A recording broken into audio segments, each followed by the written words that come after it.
Hello மக்களே, welcome to Chennai cooking channel. இன்றைக்கி நம்ம சேனலில் என்ன பார்க்க போகிறோம்னா, சூடான சுவையான குலோப் ஜாமுன் எப்படி செய்கிறதுன்னு பார்க்கலாம் வாங்க. அதுக்கு தேவையான பொருட்கள் என்னென்னு பார்ப்போம். நான் வந்து எம்டிஆர் மிக்ஸ் எடுத்திருக்கேன் 250 கிராமு, சர்க்கரை வந்து 300 கிராம் எடுத்திருக்கேன், பால் எடுத்திருக்கேன், அதுக்கு தேவையான ஆயில், நெய் எடுத்திருக்கேன், கொஞ்சமாக கேசரி பவுடர் எடுத்திருக்கேன், கார்னிஷ்காக பாதாம் எடுத்திருக்கேன். வாங்க எப்படி செய்கிறதுன்னு பார்க்கலாம். அடுப்பில் ஒரு பாத்திரம் வச்சுட்டு நம்ம ஃபஸ்ட்டு பாகு காசலாம், சர்க்கரை பாகு காசலாம். அதுக்கு வந்து 350 கிராம் சர்க்கரை போடுறேன். அதுக்கு வந்து முழுகிற அளவுக்கு தண்ணி ஊற்றிக்கலாம். நான் வந்து பெரிய கிளாஸில் ஒரு 1.5 கிளாஸ் தண்ணி ஊற்றுறேன். ஏன்னா பாகு நல்லா வந்தால் தான் நம்மளுக்கு குலோப் ஜாமுன் போட்ட உடனே இவ்வளோ சூடாக மிருதுவாக இருக்கும். அதுக்காக நான் கொஞ்சம் தண்ணி தாராளமாக விட்டு நான் பாகு காசுறேன்.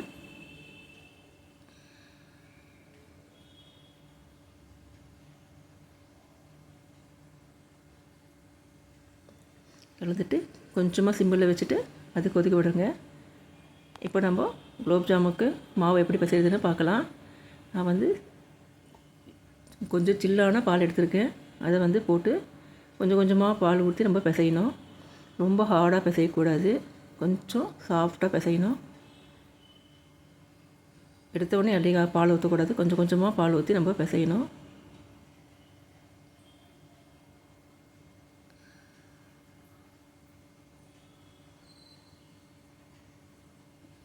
இந்த மாதிரி கொஞ்சம் சாஃப்டாக பிசையணும்.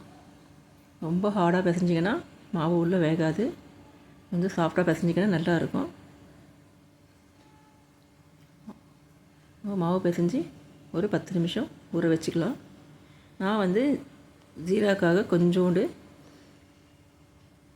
கேசரி பவுட்ரு போடுறேன், எனக்கு கலருக்காக போடுறேன். நீங்கள் வேணுன்னா போடலாம், வேண்டான்னா விட்டுடலாம். அது போட்டால் கொஞ்சம் கலர் இருக்கும், நம்ம பார்க்குறதுக்கும் நல்லாயிருக்கும். அதனால் நான் அந்த கலரை போடுறேன்.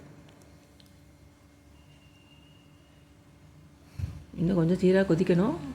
ரொம்ப பாகு வர வேண்டாம், கொஞ்சம் கம்பி பர அந்த மாதிரி வந்தால் நம்ம ஜீரா ஆஃப் பண்ணிடலாம். நான் வந்து 1 ஸ்பூன் நெய் காசி எடுத்துக்கிறேன். எதுக்குன்னா நம்ம குலோப் ஜாமுன் செய்யும்போது கொஞ்சம் கையில் தடவிட்டு குலோப் ஜாமுன் உருட்டினோம்னா அது விரிசல் வராமல் இருக்கும். அதுக்காக கொஞ்சம் நெய்யை வந்து நான் வானலில் விட்டு உருக்கி எடுத்துக்கிறேன். நெய் தடவி செஞ்சோம்னா நம்மளுக்கு குலோப் ஜாமுன் உடையாது. ஜீரா வந்து இன்னும் கொஞ்சம் வரணும்.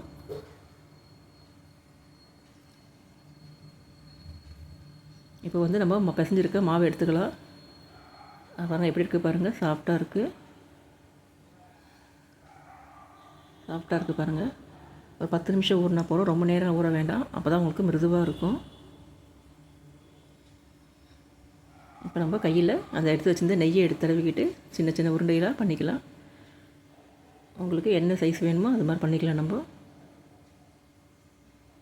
இது வந்து உள்ளங்கையில் வச்சு நல்லா உருட்டினோம்னா உங்களுக்கு ரவுண்டாக வரும். எண்ணெயில் போட்டாலும் உடையாது. எப்படி வருது பாருங்கள். நீங்கள் நெய் தடவி இந்த மாதிரி செஞ்சிங்கன்னா உங்களுக்கு ஒரு குலோப் ஜாமுன் கூட உடையாமல் வரும், விரிசல் இல்லாமல் வரும். நீங்கள் பண்ணுற மாதிரி உருண்டையாக வரும், நம்மளுக்கு பார்க்குறதுக்கும் அழகாக இருக்கும். இது மாதிரி உள்ளங்கையில் வச்சு கொஞ்சம் வேகமாக சுருட்டினீங்கன்னா கொஞ்சம் இது அழகாக வரும். இந்த மாதிரி இருக்கிற எல்லா மாவையும் நம்ம உருண்டையாக பண்ணிக்கலாம்.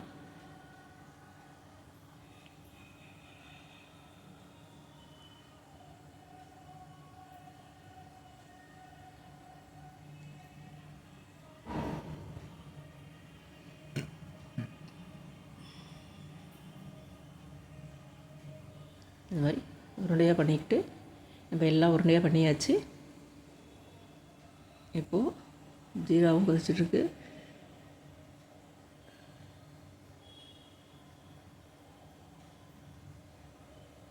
ஜீரா வந்து பாகுபாதம் வந்துடுச்சு. இப்போ நம்ம அடுப்பை அணைச்சிடலாம்.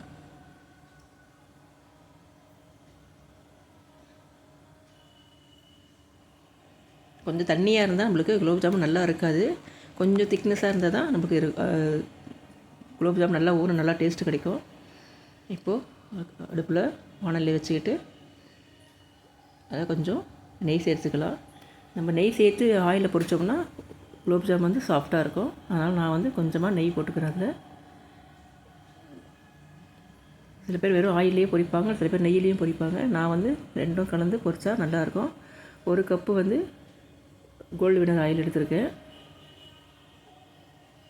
இந்த ஆயிலில் போட்டு தான் நல்லாவும் சுவையாக இருக்கும்.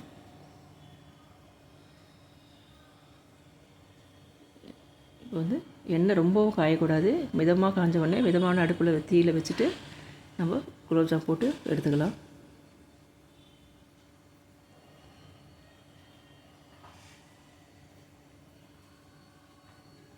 இது கொஞ்சம் நேரம் ஆகும். ஏன்னா உடனே நம்ம எடுத்துட்டோம்னா உள்ளே வேகாது. அதனால் போட்டு பொறுமையாக தான் நம்ம கலரி எடுக்கணும். அப்போ தான் உங்களுக்கு உடையாமல் வரும்.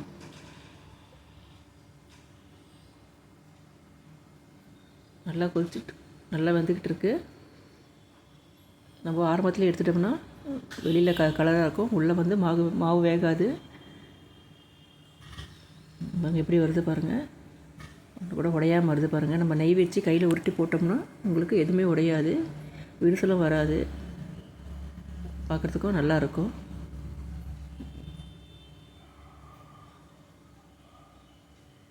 நான் கொஞ்சமாக பண்ணதில் சின்ன கடாயை வச்சு பண்ணியிருக்கேன். நீங்கள் நிறைய போட்டிங்கன்னா பெரிய மாடலில் வச்சு பண்ணிக்கலாம். எப்படி வந்திருக்கு பாருங்கள், ஒன்று பாலாக வந்திருக்கு பாருங்கள். உங்களுக்கு தேவையான அளவு நம்ம உருண்டை பெருசாகவும் பண்ணிக்கலாம், சின்னதாகவும் பண்ணிக்கலாம். இந்த பபுள்ஸ் எல்லாம் அடங்கின பிறகு எடுத்துடணும், இல்லைன்னா உள்ள மாவாகவே இருக்கும். பாருங்கள் எப்படி வந்திருக்கு பாருங்கள். இப்போ நம்ம இதை எடுத்து அந்த சக்கரை பாகில் போட்டுடலாம். இந்த மாதிரி இருக்கிற எல்லா உருண்டையும் கொஞ்சம் கொஞ்சமாக போட்டு நம்ம பொரித்து எடுத்துக்கலாம்.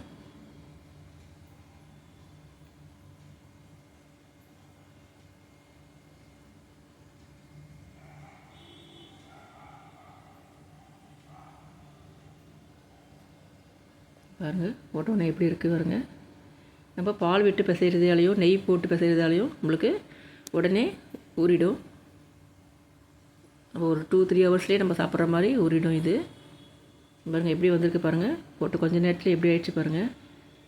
அதுக்கு மேலே கார்னிஷ்காக கொஞ்சம் பாதாம் போட்டிருக்கேன், உங்கள் விருப்பம். பாருங்கள் எப்படி வந்திருக்கு பாருங்கள். நான் செஞ்சு ஒரு 1 ஹவர் தான் ஆகுது. இது இன்னும் ஊறிச்சுன்னா நல்லாயிருக்கும். உங்களுக்கு யாருக்காவது வேணும்னா கமெண்ட்டில் சொல்லுங்கள். லைக் பண்ணுங்கள், சப்ஸ்கிரைப் பண்ணுங்கள், கமெண்ட் பண்ணுங்கள். தேங்க்யூ ஃபார் வாட்சிங்.